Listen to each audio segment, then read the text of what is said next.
Hello everybody.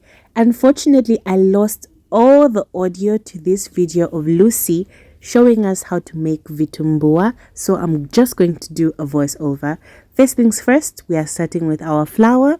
For this particular recipe, she used 2 cups of flour. Obviously, it's dependent on how many or how much fritters you want to make. If you are making less, you are going to use less flour. If you're making more, you are going to use more flour. And we want to sift it so that we can remove all impurities. And so you see, this is the reason why we have to sieve it to remove those little impurities that are in the flour.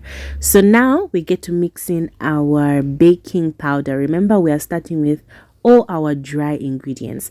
So we're mixing in our baking powder.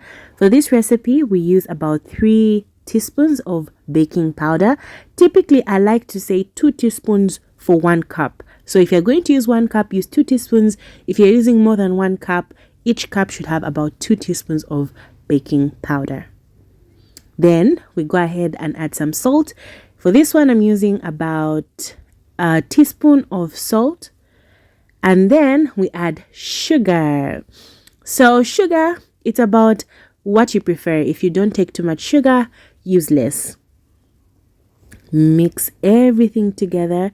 We're making sure that we are combining all our dry ingredients properly, that everything is evenly mixed before we go to our wet ingredients. And for the wet ingredients, we are using 1 cup of milk and then another cup of water. Now, if you want to use milk throughout, there's absolutely nothing wrong with that. Go ahead and just use milk. But if you don't have milk, you can also only use water.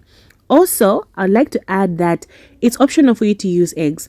So if you like, you can add 1 egg for 2 cups. If you have more cups, then you can go ahead and add more eggs. But for Lucy, she used 1 cup of milk and then she went ahead and started adding water.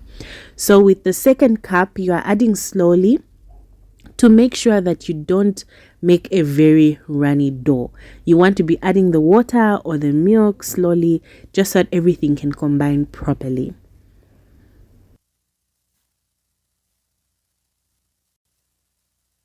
This is what we are looking for. You see this consistency? It's not too runny, not too thick, but it's still, very juicy and luscious. I really wish you could hear what she was saying here, but she was basically explaining that you need to put your oil on the heat to make sure that it's really hot. And then you are using whatever spoon that you are using so that the dough doesn't mix to the spoon. You put it in the oil. Then you're able to scoop up the dough in whatever sizes you prefer, small ones, big ones, and put them in the oil.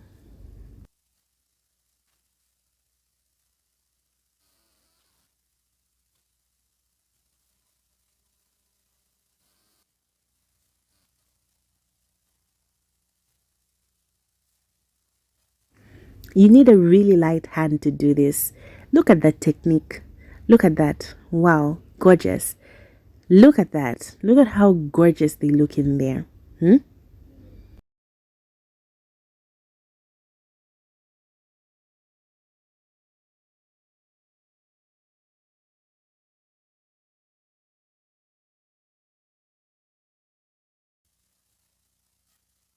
So you need to make sure to continuously turn them whilst they're on the fire so that they don't cook more on one side or burn or whatever the case may be. Make sure to continuously turn them because we want them to become golden brown.